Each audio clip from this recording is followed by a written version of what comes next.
Pangulo, kay Pangulo Duterte, pinakita ba ninyo sa kanya? Nung inaresto siya, di ba, obligado kayo magpakita ng warrant. Yes, ma'am.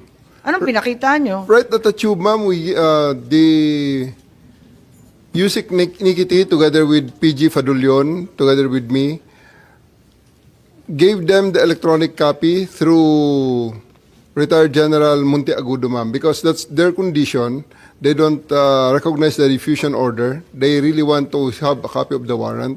That's why a soft copy was given to them on the tube. And a hard copy was printed and later on received by Attorney Delgra in the 250th wing, sir. 250th wing, ma'am. May pagkakataon ba si former president na basahin to? Kasi ang pagkaintindi, hindi. Tignan natin muna yung video kasi mas maliwanag doon.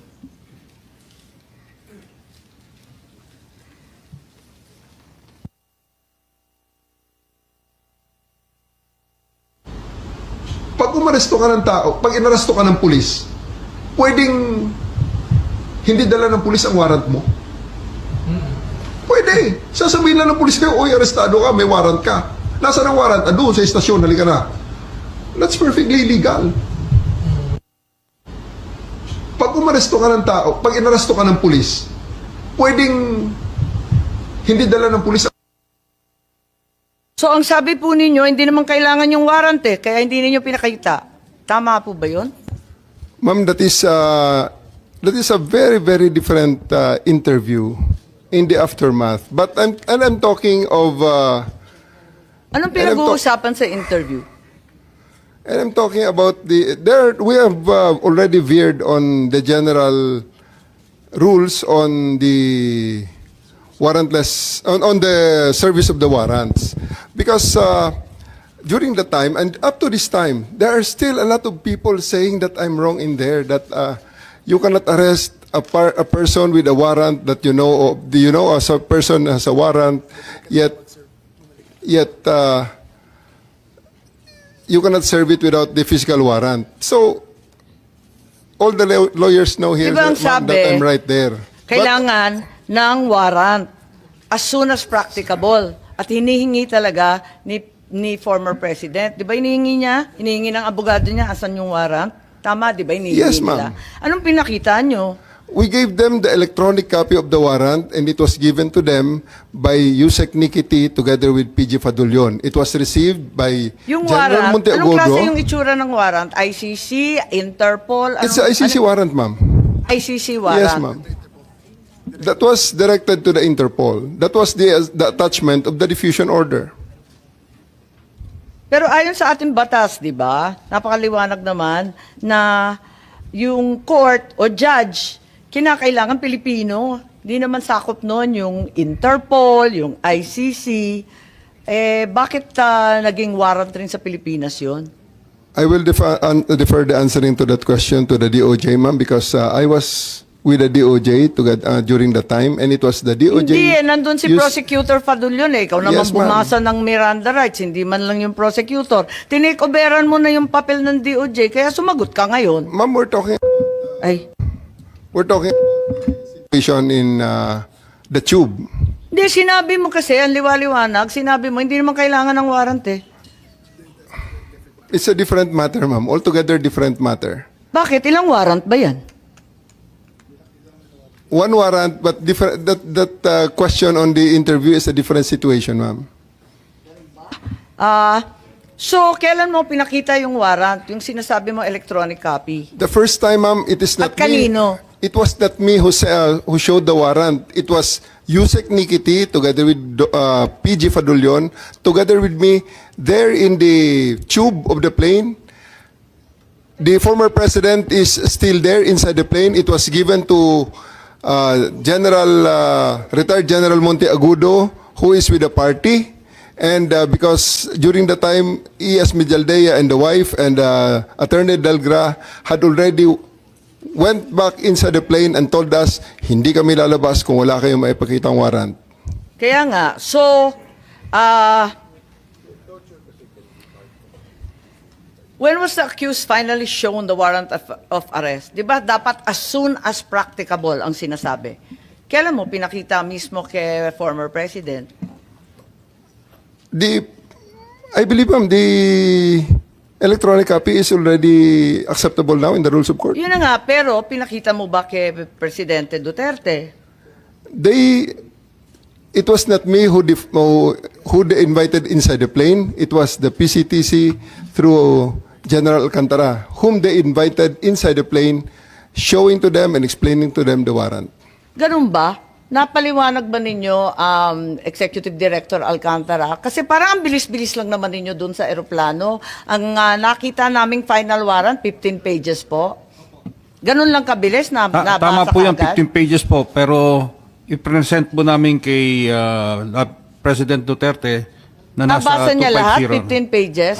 Ang bilis-bilis lang lumabas eh. Oh, hindi po niya nabasa yun. doon sa Hindi kwan. niya nabasa. Oo, hindi niya. So, bakit Doon po namin present sa kanya sa... kaya nga, pero ba't hindi niyo pinagbigyan na basahin? Kasi Yung- karapatan talaga ng akusado at ng arestado yan, di ba? At that point in time, ang may kopya po ng warrant ay si General Alex Monteagudo. Nagbabapiring po sa telepono niya. Matagal pong mabuo dahil... Siyempre, nasa airport. Oo, kaya Tapos nasa loob kaya ng nga po. aeroplano. Kaya nga so, po sa madaling sabi, Kaya nga po nag-print kami ng hard copy. So pagdating po sa 250, doon na binigay sa kanila yung warrant. Madam Chair, just on the warrant. yes, Senator Yeah. Cayetano, please go ahead. Just one insight on the warrant and just to bolster my point kanina na bakit mas maganda na or bakit essential for me my local court, no? If you look at paragraph 12, before you look at it, can anyone in the room here tell me, I know the former president was accused of extrajudicial killing, of crimes against humanity. Pag sinabi yung torture, pwede kasing bago mo patayin, di ba? Pwedeng emotional torture, pwede mong gulpihin torture. So, included na yan. But does anyone here, can anyone tell me here that during his 6 years and before that, he was accused of ordering or himself raping people? Di ba? I do remember malaking issue about his statements about a missionary who was raped and inexplain niya yon na frustrated, galit siya. But is anyone here accusing the former president of raping or ordering the rape? Parang wala naman, di ba? Okay. If you look at, dahil walang, just for the record, Madam Chair, dahil wala naman nagtaas ng kamay or nagsabi, paragraph 12, the chamber notes that the prosecution alleges, let me say it again, ha? The chamber notes that the prosecution alleges that some acts amounting to crimes against humanity of torture and rape under Article 7, subparagraphs 1 bayan F 71 G of the statute were committed as a widespread and systematic attack against the civilian population. Ulitin ko, the chamber notes that the prosecution alleges. So the prosecution in the ICC alleges that some acts amounting to crimes against humanity of torture and rape were committed as part of a widespread and systematic attack. For me, it's the first time I read that someone was accusing the president, the former government. But if you look at the last page of the warrant, or second to the last page, page 14, no?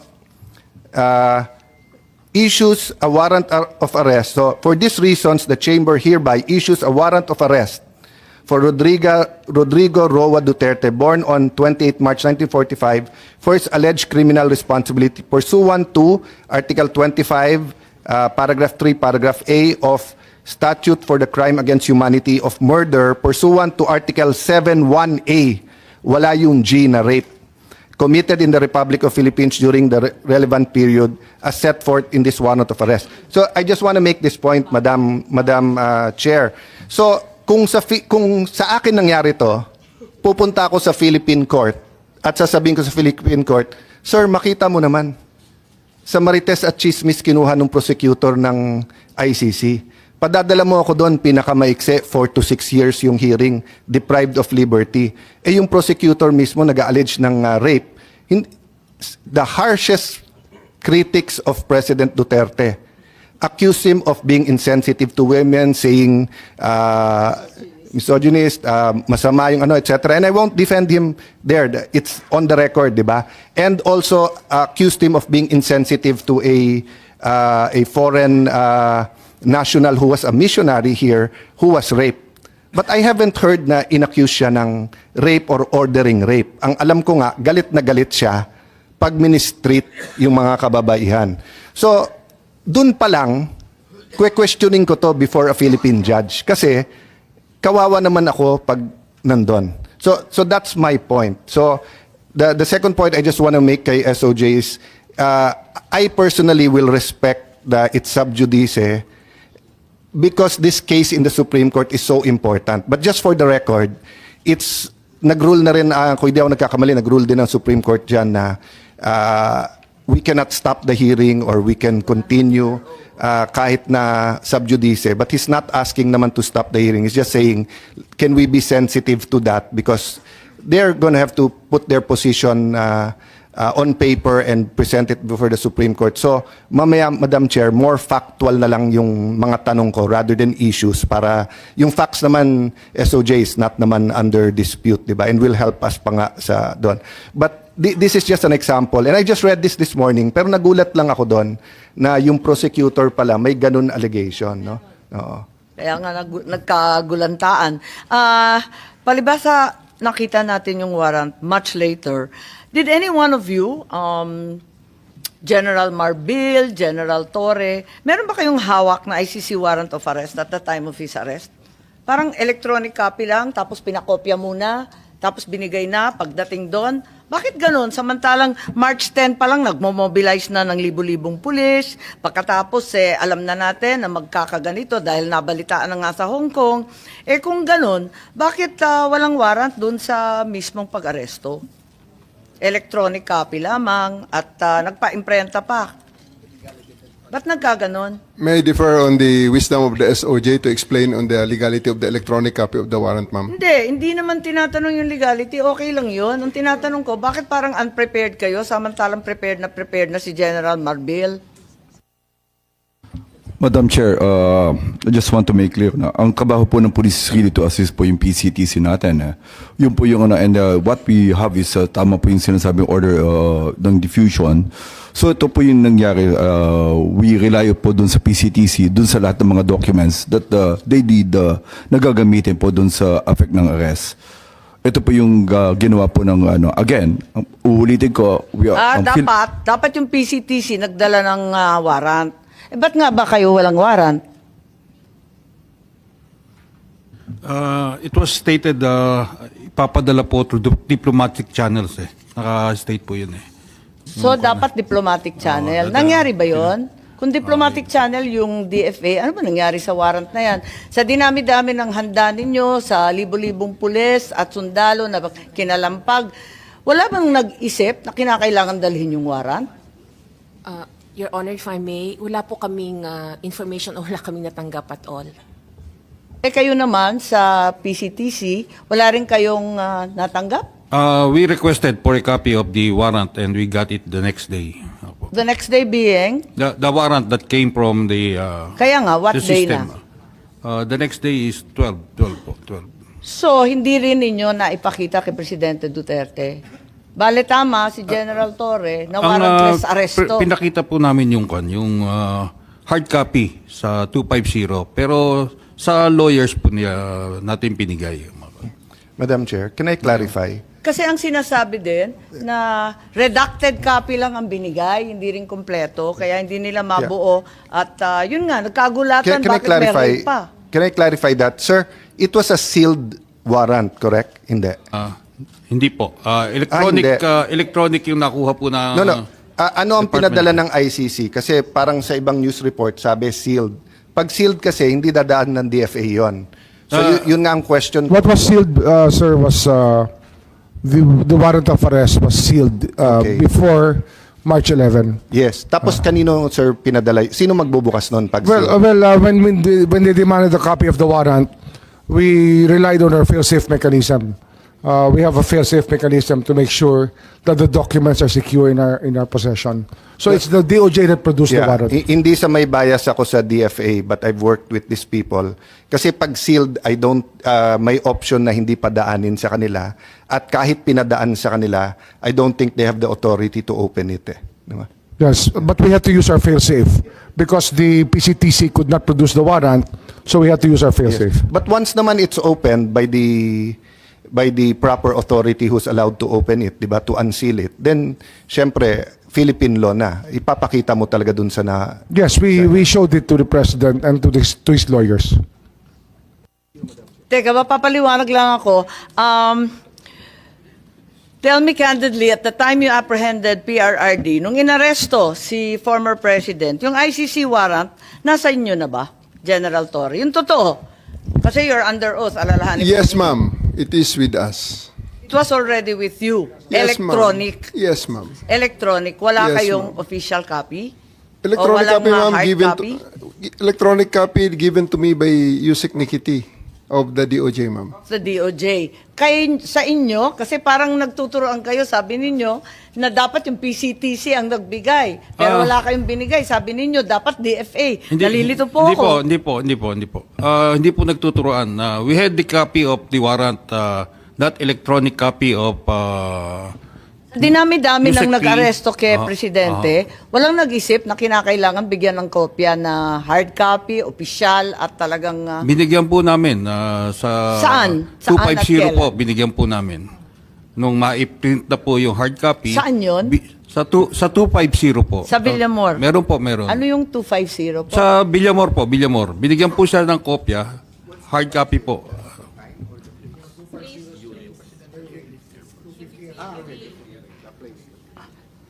So, nandun. Anong oras? About shortly before 12 po. Around 12, around noon at that time po.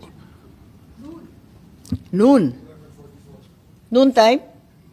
Naibigay ng noon time? Opo. Pero anong oras ba hiningi? Di ba napakaaga pa noon? Humihingi po sila from the tube. Starting from the tube, humihingi na po Anong sila. oras yun nung hihingi sila? When they arrive po, it's about 10 o'clock. 10 o'clock. Or, So, 2 oras makalipas bago ninyo naibigay. Ma'am, just to be clear. Yes. Just to be clear. General Torre, maybe you can explain the process of serving the electronic copy, which constitutes a legal form of serving the warrant. Yes, ma'am. After they disembarked, as I have learned from General Torre, they asked that it be postponed, that they be brought first to, ano ba nangyari doon, General, pagkatapos doon?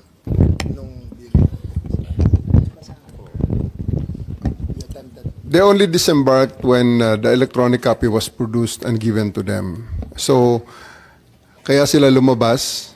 And when they step out of the plane, at the junction of the moving part of the tube, PG Fadulyon met them and attempted to read the rights to President Duterte.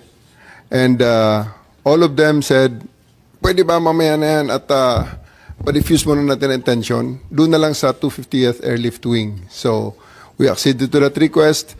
We arrived at the 250th Airlift Wing. They were given refreshments. They were allowed to refresh. They were allowed to, para generally pababain lang ang tension ng lahat. And then we, after an hour or two, we returned, and that was the video that you saw when I was reading the rights in the cell phone, which basically it's memorized already. So just a formality. And then they asked, at that juncture, they asked for the written, they want a printed copy. So I went out of the room, stepped out of the room, printed it, and gave it to them. Okay, yung printed copy, may allegation na redacted copy daw to. Hindi daw kumpleto, hindi daw buo. Parang simplified lang or pinaiklian. Tama ba? O buong buo? Buo-buo yun, ma'am. It was Ilang pahina? 15 pages. Yung 15 pages na kumakalat ngayon, Yes, yun na ma'am. yun?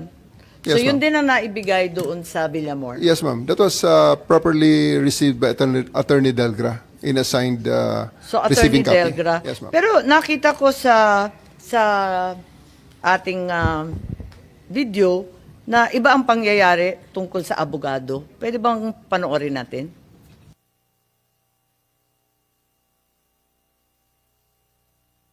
kayo. Kanina pa eh. Hindi naman lahat, ilan ang hinuli ngayong araw na to, sir? Sa iba-ibang mga krimen. Ilan ang binigyan ng ganitong... Kasi nandito kayo lahat eh. Nag-iisang tao. Ilan ang binigyan ng Nag-iisang ganitong... tao, ang daming krimen sa labas. presidential Nandito law sa kayo.